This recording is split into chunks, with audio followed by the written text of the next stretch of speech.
નમસ્કાર. ગુજરાત રાજ્ય સરકારના આરોગ્ય વિભાગ અને મહિલા અને બાળ કલ્યાણ વિભાગના નેજા હેઠળ કામ કરતા 1.40 લાખ કરતાં વધારે આંગણવાડી કર્મચારી બહેનો અને આશા વર્કર ફેસિલિટેટર બહેનો, સ્વાગત છે તમારું આજના આંગણવાડી આશા વર્કર પગાર વધારાના આંદોલનના સમાચાર સાથે અમારી આ યુટ્યુબ ચેનલમાં, જેનું નામ છે ગુજરાતી જીકેની જમાવટ. તો ગઈકાલે એટલે કે 8 માર્ચ 2026 વિશ્વ મહિલા દિવસના નિમિત્તે ગુજરાત રાજ્ય સરકારના આરોગ્ય વિભાગ અને મહિલા અને બાળ વિકાસ વિભાગના નેજા હેઠળ કામ કરતા કુલ 1.40 લાખ કરતાં વધારે આંગણવાડી કાર્યકર, તેડાગર બહેનો, આશા વર્કર અને ફેસિલિટેટર બહેનો દ્વારા જે કહી શકાય ગાંધીનગર ખાતે પગાર વધારો, સારી ક્વોલિટીના સ્માર્ટફોન અને ડિજિટલ કામના પ્રશ્ન અંગે ગાંધીનગરના સત્યાગ્રહ છાવણી ખાતે હલ્લાબોલ કર્યું હતું અને ઉગ્ર વિરોધ કર્યો હતો. તો જાણીશું આજના વિડીયોમાં કર્મચારી બહેનો કે આપ સૌ બહેનો દ્વારા ગઈકાલે કરવામાં આવેલું જે આંદોલન છે, ઉગ્ર વિરોધ કાર્યક્રમ છે, તેનાથી ડઘાઈને સરકાર શું નિર્ણય લઈ શકે છે અને શું હતી મુખ્ય માગણીઓ, શા કારણે આ બહેનો જે છે તે સત્યાગ્રહ છાવણી ખાતે એકઠા થયા હતા, તેના વિશે આજના વિડીયોમાં આપણે વિગતવાર ચર્ચા કરીશું.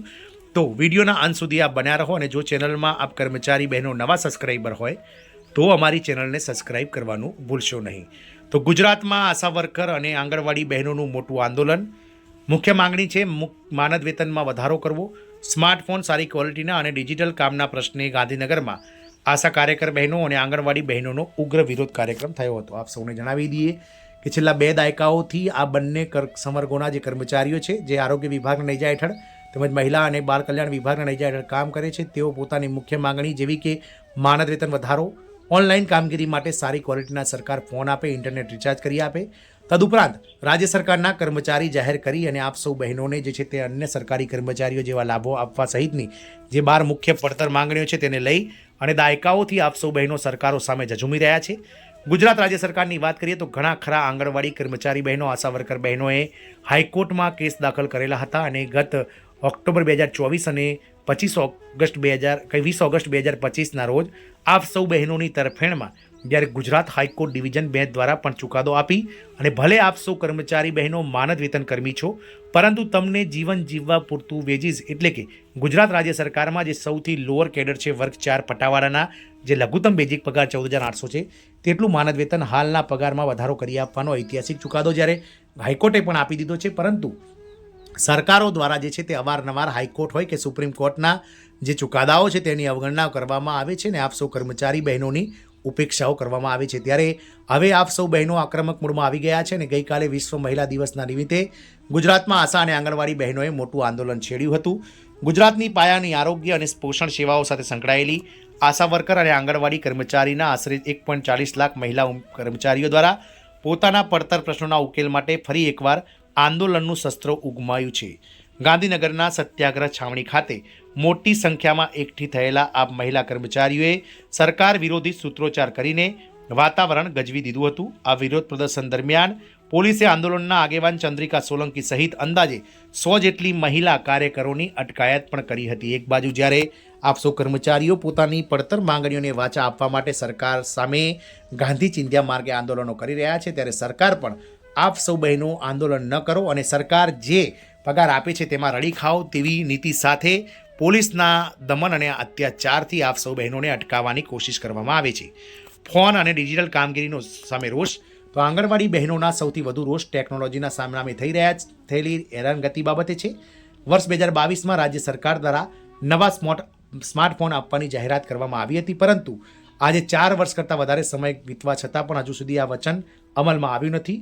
હાલમાં બહેનો પાસે જે જૂના મોબાઈલ છે તે ચાલતા નથી અને સરકારી એપ્લિકેશન વારંવાર હેંગ થઈ જતી હોવાથી ડેટા એન્ટ્રી કરવી અશક્ય બની રહી છે. આથી જ બહેનોએ આ બાબતના વિરોધ સામે 5 માર્ચથી લઈ અને 15 માર્ચ સુધી જે છે તે ઓનલાઈન કામગીરીથી અળગા રહી અને ફક્ત પોષણ ટ્રેકર અને ઓફલાઈન જે રજિસ્ટર છે તેમાં બાળકોની સંખ્યા અને પોષણ ટ્રેકરને જે છે તે વિગતો દર્શાવવાનું નક્કી કરવામાં આવ્યું છે.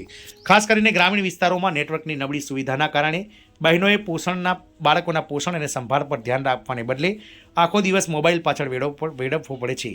ઘણી મહિલાઓ પોતાના વ્યક્તિગત ખર્ચથી ખાનગી સરકારી મોબાઈલમાં સરકારી કામ કરવા મજબૂર બની છે. આ સ્થિતિથી કંટાળીને હવે 80%થી વધુ બહેનોએ ઓનલાઈન હાજરી અને ડેટા એન્ટ્રીનું કામ સંપૂર્ણપણે બંધ કરી દીધું છે અને આગામી 15 માર્ચ સુધીમાં જો સરકાર આ બાબતે યોગ્ય નિર્ણય નહીં લે તો 16 માર્ચથી આ બહેનો જે છે તે અચોક્કસ મુદતની હડતાલ કરવા સાથે જ ઓનલાઈન કામગીરીનો સંપૂર્ણ બહિષ્કાર કરવાની જે છે તે સરકારને ચીમકી ઉચ્ચારી છે.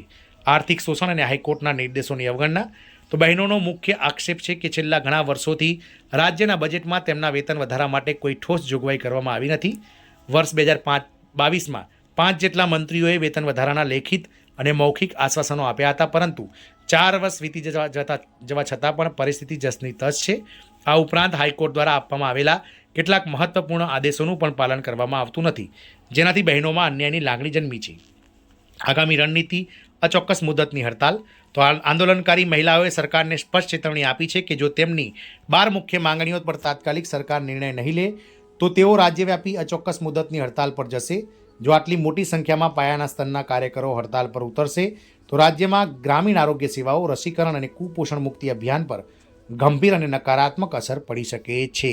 તો આમ ગઈકાલે મહિલા વિશ્વ દિવસ નિમિત્તે રાજ્ય સરકારના 1.40 લાખ જેટલા આશા વર્કર, આંગણવાડી કર્મચારી બહેનો કે જેઓ માનદ વેતન પર કામ કરી રહ્યા છે તેઓ પોતાના માનદ વેતન વધારાની સહિતની કુલ 12 પડતર માંગણીઓને લઈ અને હવે લડાયક મૂડમાં આવી ગયા છે અને સત્યાગ્રહ છાવણી ખાતે ગાંધીનગર ખાતે ગાંધી ચિંધ્યા માર્ગે તેઓ વિરોધ પ્રદર્શન અને સૂત્રોચ્ચાર કર્યા હતા, પરંતુ સરકારે તેમની અટકાયત પણ કરી હતી. જોવાનું એ રહેશે કે આપ સૌ કર્મચારી બહેનો જે આંદોલન છેડ્યું છે તેનાથી ડગાઈ અને આજથી શરૂ થયેલું જે બજેટ સત્રનું બીજું સેશન છે જે 25 માર્ચ સુધી ગુજરાત વિધાનસભામાં શરૂ ચાલવાનું છે.